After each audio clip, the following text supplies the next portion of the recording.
제가 시뮬레이션 이 실습 수업 자체를 다른 교수님들과 함께 진행했던 적은 몇 번 있었는데 이번에 이렇게 혼자서 전 분반을 통솔한 적이 처음이어서 아무래도 최대한 학생들에게 잘 전달이 되려고 노력을 좀 많이 했었고요. 그래서 제가 좀 많이 부족한 수업임에도 불구하고 제가 전달하고자 하는 바가 학생들에게 잘 전달된 그 결과라고 생각해서 굉장히 기쁘고요.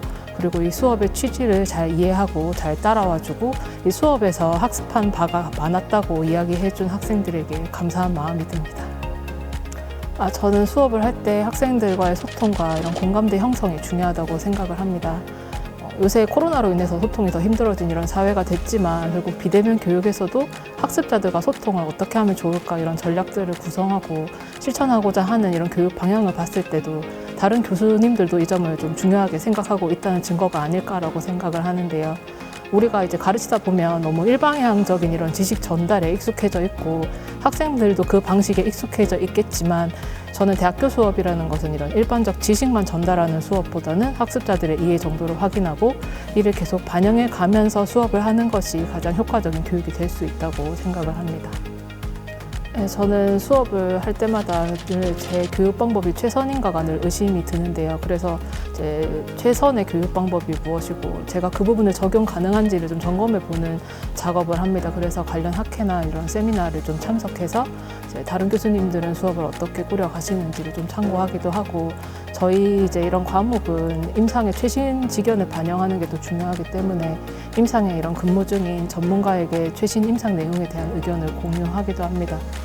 그리고 이제 수업을 계획할 때 현재 이 학년의 학생들이 수준에서 잘 받아들여질 수 있는 깊이가 어디까지일까, 그래서 어디까지 교육을 하는 게 좀 적절할까, 이 학습 내용을 나중에 추후에 어떻게 학생들이 활용할 수 있을까에 대한 고민을 좀 하면서 수업 계획을 하는 편입니다. 저는 학생들의 이런 자율성에 좀 더 중점을 두고자 하는데요. 이제 대학생이라고 하면 어엿한 성인이고 자기 스스로 판단하고 자신의 행동에 책임질 수 있는 나이라고 생각되기 때문에 학생들에게 자율성을 좀 더 부여하고 그 자율성에 대한 책임을 질 수 있도록 하는 것에 더 중점을 두고자 노력을 합니다.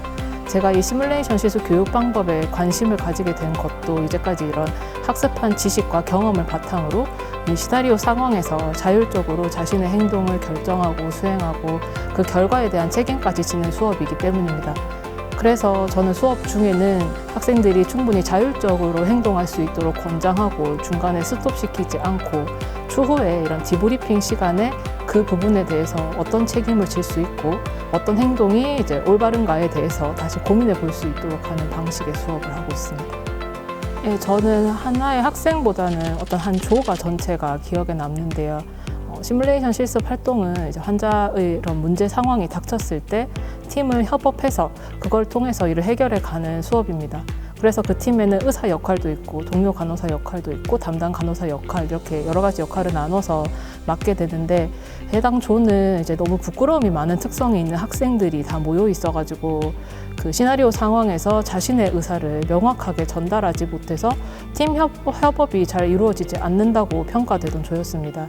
그래서 계속 팀 협업이 잘 돼서 환자가 좋은 결과를 얻는 그런 조의 영상을 샘플로 보여주면서 다음번에는 어떻게 해보면 좋겠냐 이런 피드백을 주었더니 마지막 시나리오 수행에서는 6개 조 중에 가장 뛰어난 팀 협업을 보여주었던 것이 너무 인상이 깊었습니다. 제가 어떤 답을 제시한 것이 아니라 방향만 안내했음에도 학생들이 이제 활동을 거듭할 때마다 성장하는 그런 모습들은 좀 감동적으로 느껴졌습니다. 저는 학생들이 수업에 좀 더 적극적으로 참여를 해줬으면 좋겠다고 생각을 합니다. 제가 맡은 그 수업이 실제 수행하고 자신의 경험에 대해서 드러내고 성찰함으로써 실무적 지식을 학습할 수 있는 수업이기 때문에 이런 시뮬레이션 시나리오 상황에 몰입해서 능동적으로 참여를 하고 이제 디브리핑 시간에도 내가 이제 발표하는 답이 정답이 아닐까봐 망설이지 말고 자신의 생각을 적극적으로 표현해 줬으면 좋겠습니다. 제가 수업을 진행을 하다 보면 다들 충분히 알고 있는데 용기가 부족해서 자신의 의견을 내지 못하는 것들이 좀 안타깝게 느껴졌었습니다. 네, 제 교육 철학은 진실하고 정직한 바른 인성을 가진 인재를 육성하는 것입니다. 특히 이제 간호학은 생명을 다루는 직업이고 간호사는 이런 24시간 환자와 함께 하기 때문에 어쩌면 의사보다 더 환자의 생명 최전방에 있는 직업이라고 할 수 있습니다. 만약에 기업 경영을 하는 사람이 정직하지 못하다면 뭐 금전적 손해나 파산에 이르게 되겠지만 간호를 직업으로 하는 사람이 정직하지 못하면 이제 이 생명이 죽음에 이르게 할 수 있기 때문에 간호사에게 정말 필요한 게 진실과 정직이라고 생각을 합니다. 이러한 바른 인성을 가져야 업무를 할 때 자신이 환자에게 상해를 끼칠 수 있는 잘못을 저질렀을 때도 빠르게 인정할 수 있고 이제 그래야 동료 의료진과 빠른 대처로 환자의 위험도 최소화할 수 있기 때문입니다. 그래서 저는 개인적으로 이제 몸이 아픈 장애인은 간호사를 할 수 있어도 이제 정신이 온전치 못한 경우는 간호사로서 환자에게는 위험하다고도 생각을 합니다. 네, 저는 좋은 수업이라는 것은 학습자가 움직이는 수업이다라고 생각을 합니다.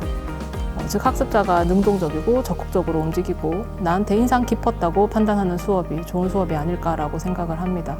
이렇게 학습자가 능동적이고 적극적으로 움직이게끔만 할 수 있으면 사실 깊이 있는 성찰을 할 수 있는 학습은 자연적으로 이루어질 수 있는 것이라고 생각을 합니다.